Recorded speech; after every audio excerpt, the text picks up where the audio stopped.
Ladies and gentlemen, thank you very much for having us here. Today, my name is Alfons Schwarte and I represent the German Federal Association for Small Medium Enterprises. And we do building bridges between our countries, Germany and Malta. And we help companies to enter the Maltese market and vice versa, also for Maltese companies to enter the German market. And today we have got a special guest. We have got Feres here, and Feres himself, he is the blockchain evangelist and he's the ambassador for the blockchain technology. Hello, Feres. Nice to have you here. Feres, regarding blockchain, is it just a hype or is it really a weapon where we have expect something miracle out of it? So the blockchain technology in future terms, what would be the outlook for our technology, for our normal life here? Well, Alphonse, as a blockchain evangelist for the blockchain community in Malta, Crypto Hub Malta, of course, I'm going to tell you that I believe in the potential of blockchain technology. Fundamentally, it solves one problem. It solves the trust issue between two parties that have to interact in an environment where there's no trust. So many people, they try to use blockchain for any use case, and sometimes it makes sense, sometimes not so much. But what blockchain really does is, if you ever had a paper-based agreement, a contract that is enforced by the legal system, by the courts, by the police, by the executive of the government, you need to rely on that. And if something goes wrong, it's costly and time-consuming. So I believe many of the viewers, maybe you, I have had issues like that. On the blockchain, this is different because the laws of the blockchain are enforced by the rules of mathematics. So if they are defined correctly, they will be enforced correctly.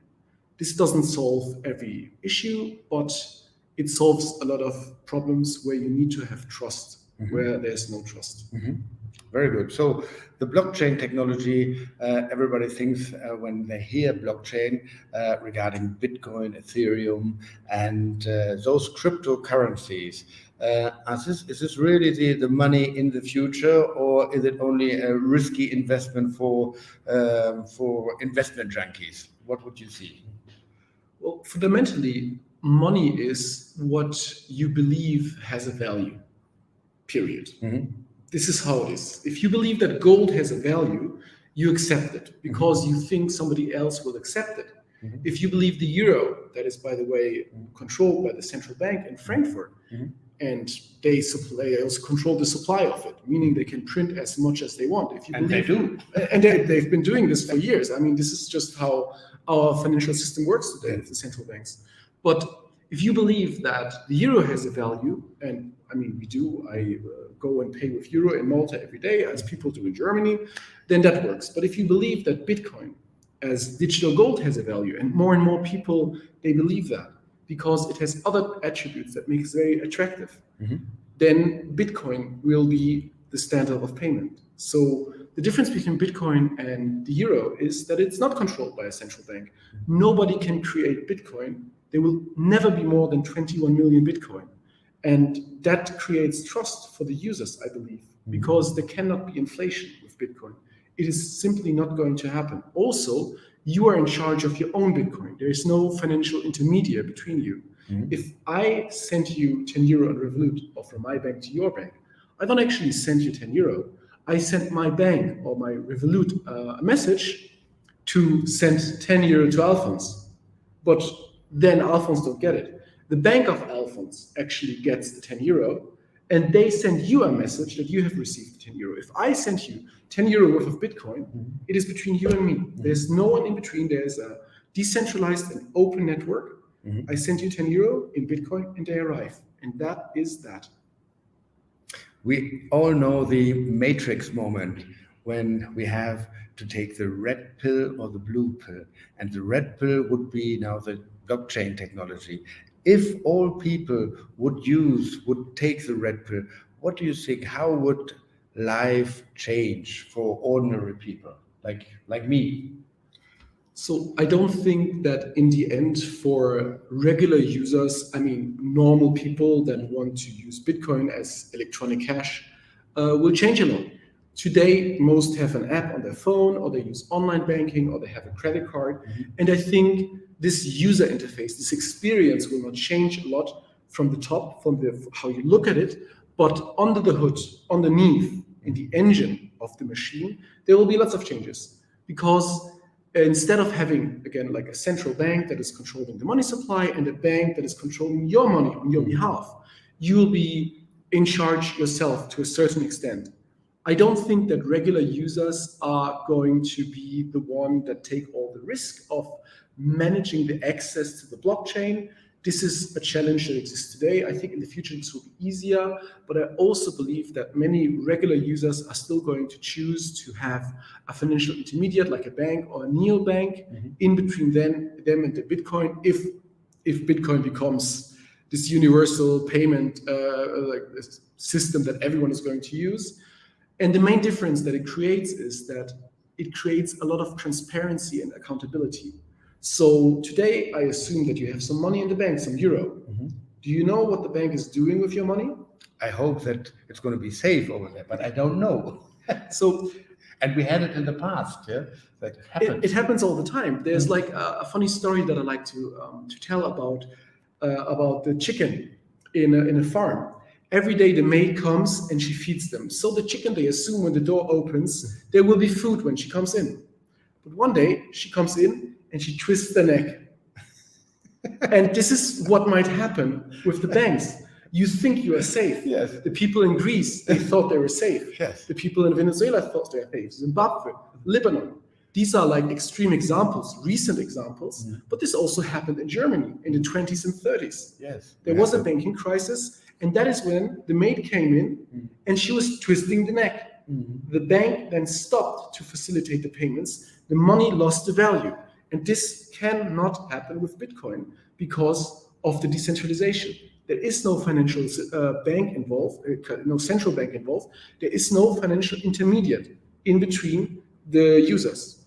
That is a very good picture that we will all keep in mind with the chicken. Yeah, and the blockchain technology has got sometimes the reputation that it might be not so good for the climate.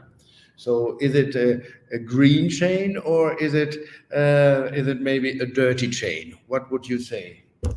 So this is something that I've been dealing with a lot, and this is something that I hear a lot. And from the outside, I will not argue with the fact that Bitcoin uses a lot of electricity. This is completely true, but you have to look at the details here, because Bitcoin miners, those are the people that have these data centers to mine the Bitcoin to create a very high security of the network, and that's very important. So they cannot use expensive electricity. They need to use the cheapest electricity that they can get. And today, that is hydropower, generated by hydropower plants, by wind parks, and by photovoltaic plants. They cannot burn coal or gas or oil to produce Bitcoin. It wouldn't be profitable. So Bitcoin mining is a global industry, and it's difficult to really estimate what source of electricity is used with what kind of mining equipment, with what kind of machines that are mining the Bitcoins. But it is estimated that most of the electricity that's being used for Bitcoin mining is renewable energy, just based on the fact that it's the cheapest source of electricity that you can get today. And having said that, it's a really important message for me to get out. Bitcoin is also a piece of the energy transition, because if you are proposing and designing a new renewable, sustainable facility to produce electricity, one of the problems is that in times where there's no demand for the electricity, it is no longer profitable to produce it. So you have to scale down the capacity. Now, if you have a Bitcoin mining center as a backstop for overshoot electricity, you can build larger systems, because if people are sleeping at night, if the industry shuts down the machines at night, there will be someone who can use that electricity with a switch of a button. And those are the Bitcoin mining centers that are generating profit from the overshoot electricity. This is how historically they've always been close to hydropower plants because they run and they can keep running at night. And then there's someone who can utilize that electricity. And in the future, if this merge will happen between the renewables and the Bitcoin mining industry, we'll see larger capacities of renewables that are enabled by Bitcoin mining. So yes, Bitcoin uses a lot of electricity, but if you look at the details, this might actually be a good thing for a sustainable energy transition.